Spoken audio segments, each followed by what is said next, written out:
Ya, assalamualaikum warahmatullahi wabarakatuh. Bertemu lagi dengan Bapak.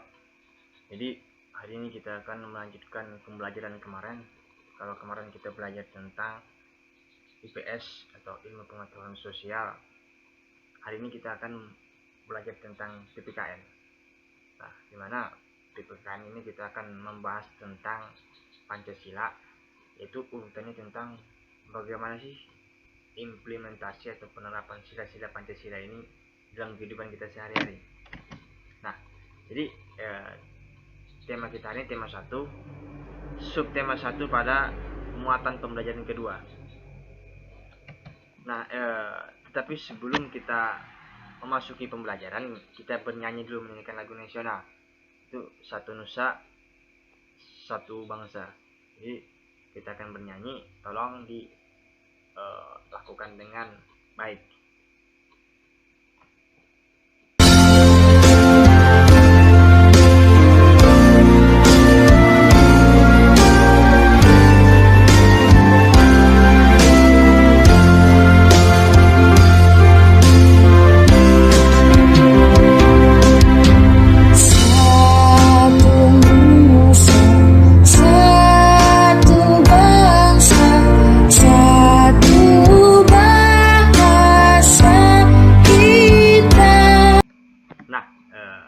Sekarang setelah bernyanyi kita berdoa dulu ya.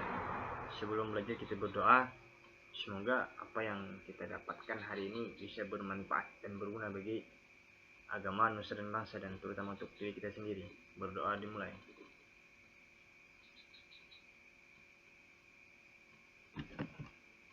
Nah, jadi hari ini kita akan belajar tentang PKN pada KD 3.1 dan KD 4.1. Nah, jadi hari ini kita akan membahas tentang sikap apa saja yang mencerminkan pengamalan Pancasila pada sila 1 dan kedua dalam kehidupan kita sehari-hari.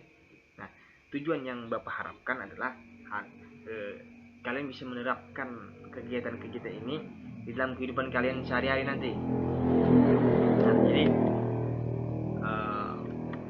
sila Pancasila ini tentunya juga hal kenapa penting untuk diterapkan, karena ini akan menjadi fondasi kita dalam kehidupan berbangsa dan bernegara ini. Jadi Bapak harapkan sekali kalian memahami betul tentang sila-sila Pancasila ini dan diterapkan dalam kehidupan sehari-hari. Nah, ini adalah contoh daripada lambang Pancasila. Pertama, sila pertama, ketuhanan yang Maha Esa, kemanusiaan yang adil dan beradab, persatuan Indonesia, kerakyatan yang dipimpin oleh hikmah kebijaksanaan dalam permusyawaratan perwakilan, dan terakhir tentang keadilan sosial bagi seluruh Indonesia. Dimana sila pertama ini dilambangkan dengan bintang. Nah, kalau sila kedua ini dilambangkan dengan rantai. Ini maknanya bahwa naik rantai itu kan sudah menyatu bahwa kita ini adalah bangsa yang bersatu. Nah, di sini ada Bhinneka Tunggal Ika. Bhinneka Tunggal Ika ini menandakan bahwa walaupun kita berbeda-beda dari Sabang sampai Merauke kan, namun kita tetap satu. Nah, kerakyatan yang dipimpin oleh hikmat misalnya, ini kan dilambangkan dengan kepala banteng. Bagaimana dari segi filosofi bahwa banteng ini kan, atau apa yang kalian temui di sehari, sapi misalkan, sapi itu kan atau banteng itu memiliki kebiasaan untuk suka berkumpul. Nah, ini menandakan bahwa kita ini suka bermusyawarah. Nah, guna apa? Bermusyawarah guna untuk mendapatkan mufakat. Misalkan dalam kehidupan kita, apa yang sering kita bermusyawarah? Di kelas misalkan, di kelas kita dalam pemilihan ketua misalkan, kita suka bermusyawarah untuk siapa yang akan menjadi ketua. Jadi bisa kita putuskan daripada keadaan sepihak saja. Ini akan berdampak pada kecemburuan sosial misalkan. Nah, jadi itu adalah contoh daripada sila keempat dalam kehidupan sehari-hari. Nah, selanjutnya itu tentang pengertian Pancasila. Ada yang tahu itu Pancasila? Pancasila adalah pilar ideologi negara. Namanya tersendiri itu dari Sanskerta. Dari bahasa Sanskerta, kita itu belum lahir. Dari kitabnya Jayabaya. Panca yang berarti 5, sila yang berarti panca yang berarti 5, sila yang berarti asas atau kayak prinsip kita. Jadi kita katakan bahwa disimpulkan bahwa Pancasila ini merupakan rumusan serta pedoman kita bagi kehidupan berbangsa dan bernegara. Seluruh rakyat Indonesia ini wajib untuk memahami dan mengamalkan Pancasila ini. Nah, dalam kehidupan sehari-hari. Nah, ini memasuki bagaimana implementasinya. Jadi tolong perhatikan dengan baik, dicatat poin-poin pentingnya, karena akan ada penugasan di akhir pembelajaran kita nanti. Ya. 1. Bangsa Indonesia menyatakan kepercayaannya dan ketakwaannya terhadap Tuhan Yang Maha Esa. Mengandung arti bahwa bangsa Indonesia mengakui adanya Tuhan, bukan negara yang ateis. 2. Bangsa Indonesia percaya dan takwa terhadap Tuhan Yang Maha Esa, sesuai dengan agama dan kepercayaannya masing-masing menurut dasar kemanusiaan yang adil dan beradab. Artinya, setiap dari kita percaya akan adanya Tuhan, sesuai dengan ajaran agama dan kepercayaan yang diyakini, tanpa adanya diskriminasi. 3. Mengembangkan sikap hormat menghormati dan bekerja sama antara pemeluk agama dengan penganut kepercayaan yang berbeda-beda terhadap Tuhan Yang Maha Esa. Adanya perbedaan agama hendaknya membuat kita lebih toleransi dengan tetap bekerja sama tanpa memandang agama apapun. Gimana video yang Bapak sediakan tadi. Jadi itu adalah contoh-contoh tentang penerapan sila Pancasila pada kehidupan kita sehari-hari. Di mana di video tersebut dijelaskan bagaimana kita menghargai tentang toleransi beragama, menjaga kerukunan di masyarakat, dan juga menjelaskan bahwa negara kita ini kaya akan agama. Ada Islam, ada Buddha, Konghucu, Kristen, dan lain sebagainya yang sudah diakui oleh negara. Jadi agama-agama tersebut jangan sampai saling berbentrokan atau saling mengganggu. Ini akan berdampak pada keharmonisan kita di dalam kehidupan berbangsa dan bernegara. Coba kalian sebutkan apa saja yang kalian temui di video tadi. Ya, itu adalah salah satu contoh daripada yang kita dapat di video tadi. Benar, jadi apa yang kalian sebutkan itu benar. Nah, selanjutnya coba kalian identifikasi di kehidupan kalian sehari-hari.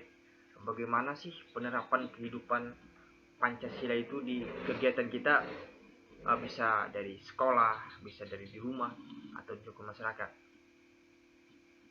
Dari sekolah misalnya. Ya, dari sekolah misalnya kita ambil contoh daripada kegiatan kita. Sebelum kegiatan belajar kita selalu berdoa. Jadi berdoa guna agar ilmu yang kita dapat ini bisa bermanfaat. Jadi pertama yaitu berdoa.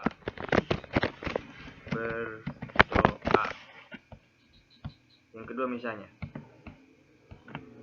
dalam kehidupan masyarakat, ya saling menolong. Nah, jadi dalam kehidupan masyarakat ini kita harus saling tolong menolong. Kita budayakan budaya kita, yaitu budaya gotong royong. Jadi jika melihat teman kesusahan dan lain sebagainya, harus dibantu. Misalnya di kelas ada teman yang sedang menulis tapi pensilnya patah. Nah, itu memiliki kewajiban untuk menolong dia sebagai teman. Nah, agar kita dapat belajar bersama, kan, agar kita bisa dia juga bisa merasakan bagaimana belajar. Jadi jangan dibiasakan untuk merasa enak sendiri. Jadi kita harus saling tolong menolong.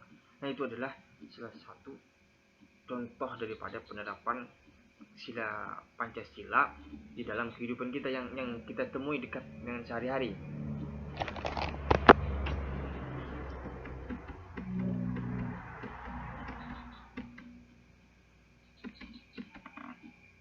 Nah, sekarang Bapak akan menjelaskan tentang penerapan nilai-nilai Pancasila dalam kehidupan sehari-hari. Jadi kalau yang pertama tadi tentang yang kita temui di lingkungan kita yang sering kita temui, sekarang Bapak akan menjelaskan tentang lebih mendalam tentang penerapan nilai-nilai ini. Jadi tapi mau diingatkan bahwa hari ini kita akan membahas tentang dua saja, yaitu tentang sila pertama dan sila kedua. Jadi sila ketiga dan sila keempat itu akan kita bahas pada pertemuan selanjutnya.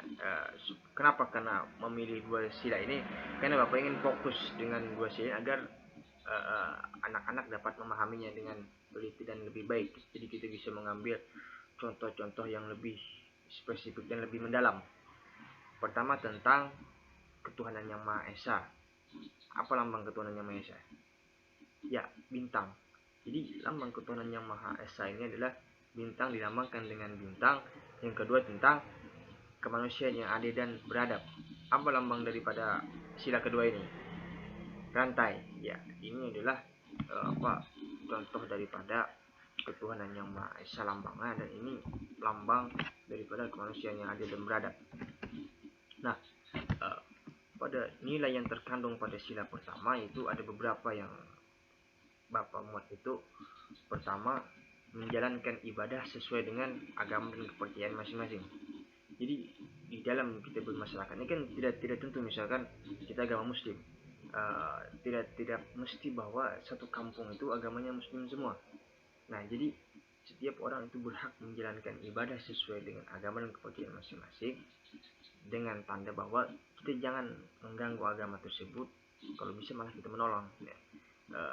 Dan juga kita dengan sila pertama ini kita memiliki kewajiban untuk menjalankan ibadahnya. Misalkan agama Islam, kita punya kewajiban sholat 5 waktu, kan begitu. Kita punya kewajiban berpuasa, kita punya kewajiban mengeluarkan zakat bagi yang mampu. Nah, yang kedua yaitu percaya adanya Tuhan yang Maha Esa. Nah, jadi dengan ketuhanan yang Maha Esa ini otomatis kita percaya dengan adanya Tuhan.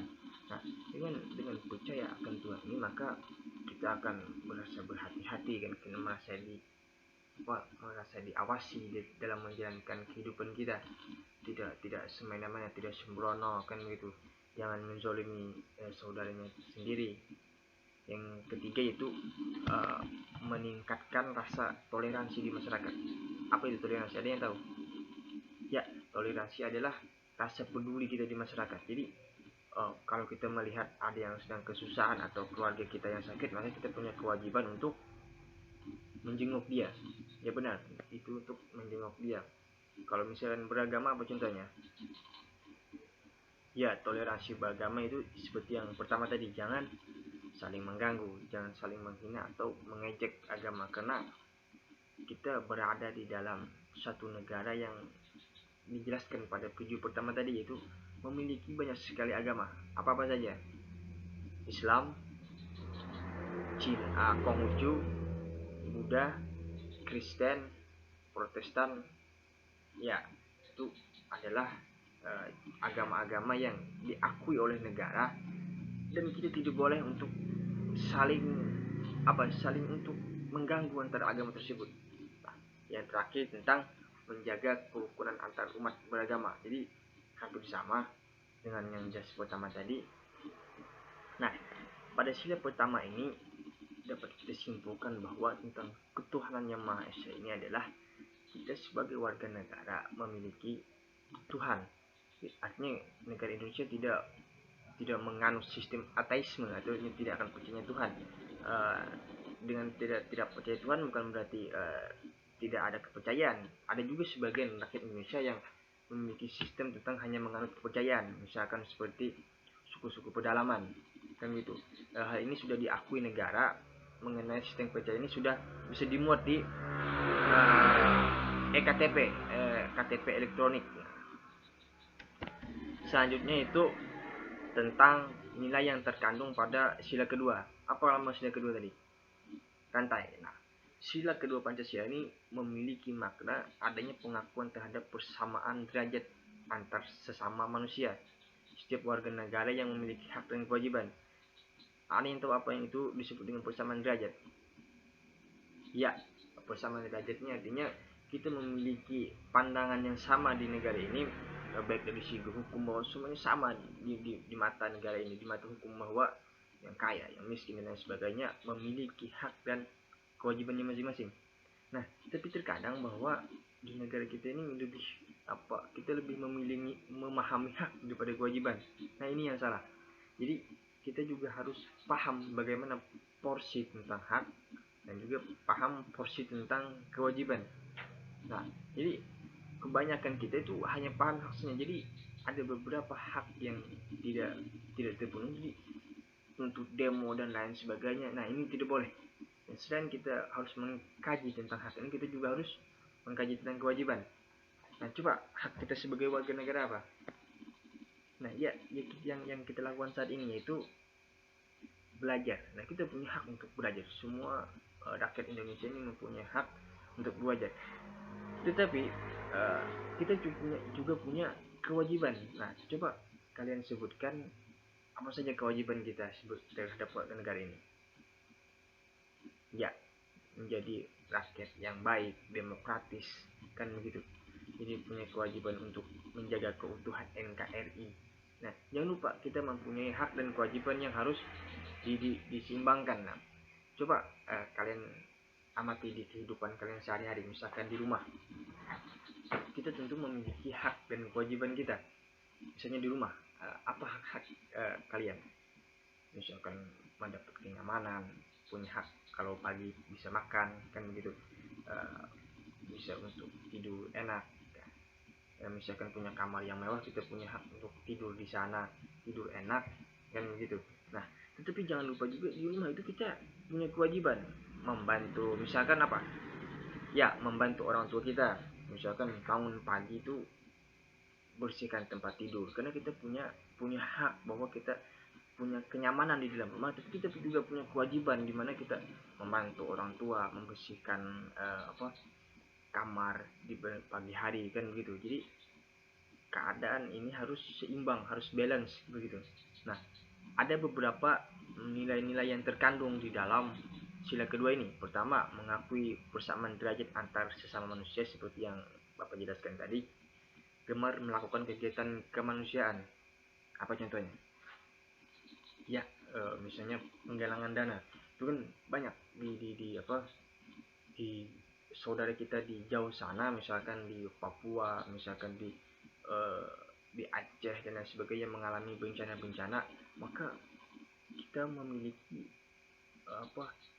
kewajiban untuk melakukan kegiatan kemanusiaan. Kalau tidak bisa membantu secara material, kita juga membantu secara doa. Jadi kita mendoakan dia agar diberi ketabahan dan kekuatan dalam menghadapinya. Nah, jadi gemar melakukan kegiatan kemanusiaan ini juga termasuk salah satu nilai nilai dasar kita, gotong royong. Jadi kita memiliki nilai dasar gotong royong. Yang kedua, mengakui persamaan hak dan kewajiban antar warga negara, seperti yang Bapak jelaskan tadi tentang apa itu hak.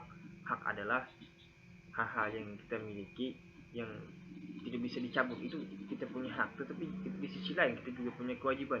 Apa kewajiban kita sebagai warga negara? Seperti yang Bapak jelaskan, menjadi orang yang demokratis, jangan suka menghina, menjaga keutuhan NKRI, kan begitu. Nah, yang terakhir itu saling menyayangi sesama manusia. Kenapa penting untuk saling menyayangi sesama manusia ini? Karena kita sadar bahwa kita tidak bisa hidup sendiri. Jadi kita hidup secara bersosial, berkelompok. Misalkan bahwa kita mengalami di kelas, misalkan kalian ada yang patah pensil, kan gitu, atau di dalam pelajaran yang sekarang kita laksanakan kuota internetnya habis, kan begitu.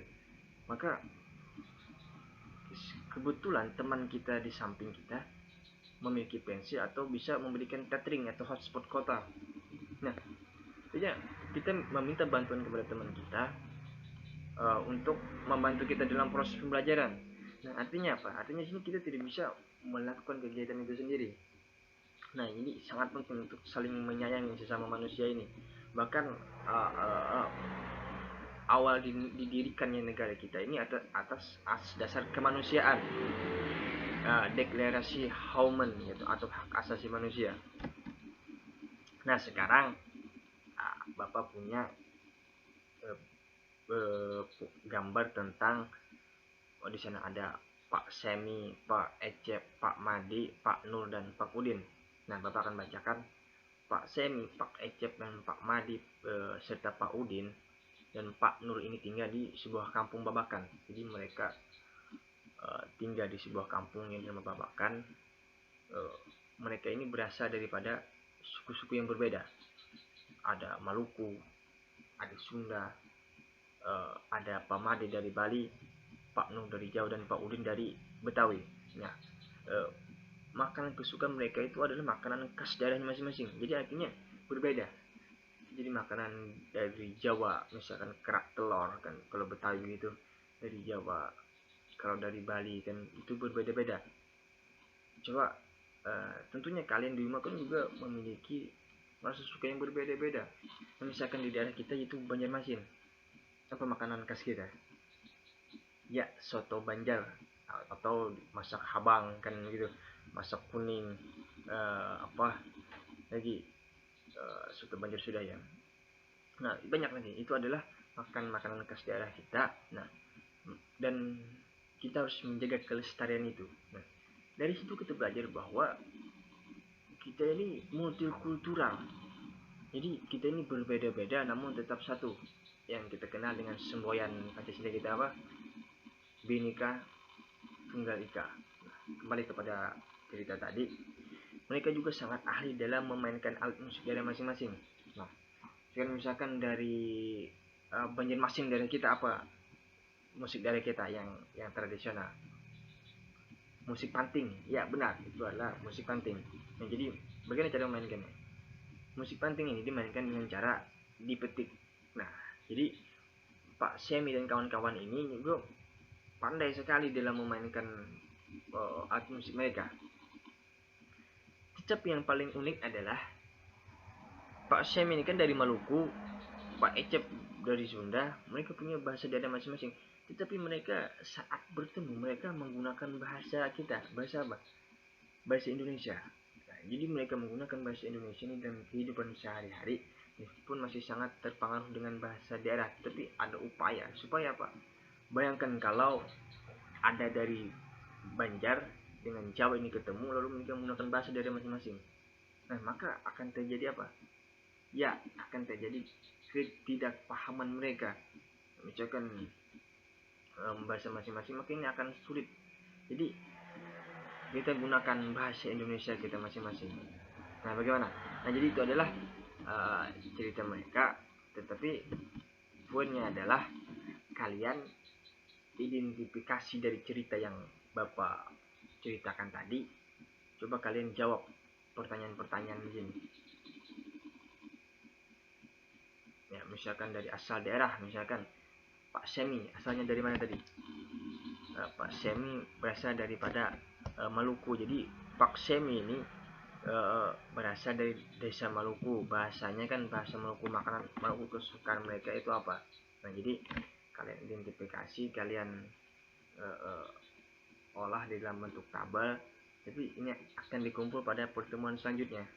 Jadi pada pertemuan tentang membahas tentang penerapan nilai-nilai 3, 4, dan 5. Nah hal ini coba kalian diskusikan bersama orang terdekat kalian, bisa orang tua, kakak, atau teman-teman sebaya kalian yang memahami. Jadi gitu ya. Jadi sekian, terima kasih. Cuma itu saja yang bisa Bapak jelaskan. Jangan lupa untuk selalu menerapkan 3M apa yang diperintahkan oleh pemerintah, di mana menjaga jarak, memakai masker, mencuci tangan, dan 3M. Nah, kita pasti bisa melewati masa pandemi COVID-19 ini. Kita berharap bahwa kita bisa kembali beraktivitas seperti biasa. Kekuatan tidak datang dari kemampuan fisik, tetapi datang dari semangat yang gigih. Mahatma Gandhi.